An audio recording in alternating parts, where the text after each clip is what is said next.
Yes, reka nongere ngo ikaze ukurikiye Abantu2 uri kumwe nanjye JC. Aka kanya hari inkuru shyashya itugezeho, inkuru ibabaje kandi nanone inkuru itangaje. Inkuru iri kuvugwa hari mu karere ka Bugesera mu murenge wa Nyarugenge. Mu gace gaherereyemo uruganda Dusangire Limited ruherereye hariya mu kagari ka Kamabare ahazwi nko kwa Kirungi.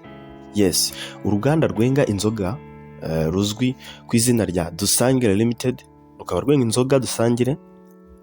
Aka kanya rukaba rufunze bitewe n'amabara yahabereye, ndetse nyiri uru ruganda nawe akaba afunze bitewe n'ibyaha bibiri ari gukurikiranwaho. Ikintu kimwe nagusaba nuko wakanda aho hasi ahanditse subscribe mu ijambo ry'umutuku cyangwa se mu ibara ry'umutuku, ndetse ukatukana no hirya kukazogera kugira ngo ujye uba wa mbere mu kubona amakuru dushyizeho cyangwa se ikindi kintu runaka dutangaje kuri iyi televiziyo yacu. Uri kumwe nanjye JC.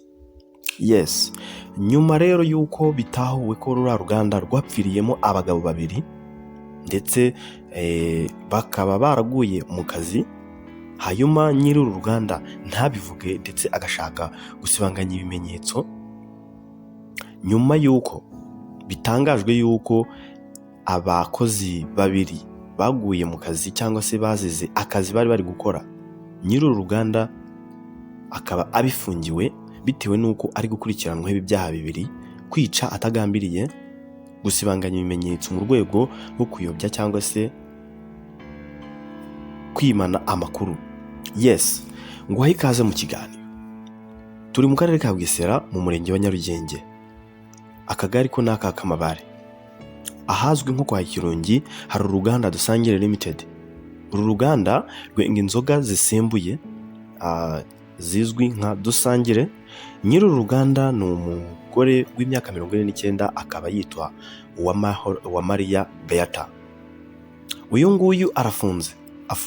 Afungiye kuri sitasiyo ya REG Nyamata. Yes, byabaye ku itariki ya mbere z'ukwezi kwa munani. Itariki ya mbere ukwezi kwa munani hari ku cyumweru, ubwo abagabo babiri, umwe w'imyaka 25 undi w'imyaka 18, bagogwa mu itanki yuzuye Alcol y'inzoga cyangwa se mu itanki yuzuye inzoga bari gukora, bituyemo barapfa. Byumvikane yuko uyu muntu adafite ubwishingizi bw'abakozi be cyangwa se ubwirinzi bw'abakozi be. Uru ruganda aka kanya rukaba rufunze bitewe nuko bimanya amakuru ku gihe ndetse bakanasibanganya ibimenyetso mu rwego rwo kwimana amakuru.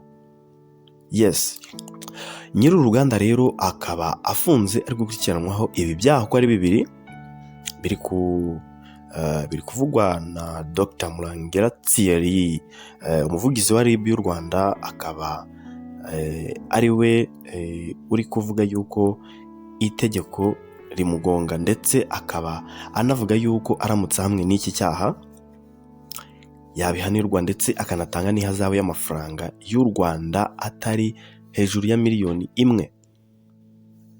Ariko nanone akaba ari hejuru y'ibihumbi 500. Yes, nguko rero uko bihagaze. Uru ruganda rero nyuma yo gufungwa nta kindi kintu kiratangazwa, ndetse n'uyu nyirarwo nawe akaba agikurikiranwa n'ubuyobozi cyangwa se akaba afungiye hara kuri sitasiyo ya REG Nyamata mu rwego rwo kugira ngo hasuzumwe neza nimba nta kibyishe inyuma. Ni nyuma yuko rero aba bagabo bapfiriye hariya muri rwa ruganda bituye mu itanki y'inzoga cyangwa se ya Alcol, ariko nyiri uruganda ntashake yuko bimenyekana ndetse ntabitangaze. Ba nyiri aba bantu rero bakaba baraburiwe irengero cyangwa se bakaba barabuze aba bantu babo, bakibaza nimba baba barashimuswe, ariko bikaza gutahurwa yuko nyamara bahapfiriye mu itanki yuzuye Alcol, bakaba barituyemo uko ari babiri bagapfa, mu gihe abandi nabo bamerewe nabi. Birumvikana yuko nta bwirinzi buhagije ku bakozi bakora hariya muri rwa ruganda rwenga inzoga. Ni uruganda rero rwenga agasembuye kazwi nka Dusangire. Urwo ruganda rero rukaba rufunzwe, rukaba rwarafunzwe ku itariki ya mbere y'ukwezi kwa munani umwaka wa 2021. Yes, uri kumwe nanjye JC hano kuri Abantu2 icyo nagusaba nuko wakanda aho hasi handitse subscribe niba utarabikora ndetse ugakanda share.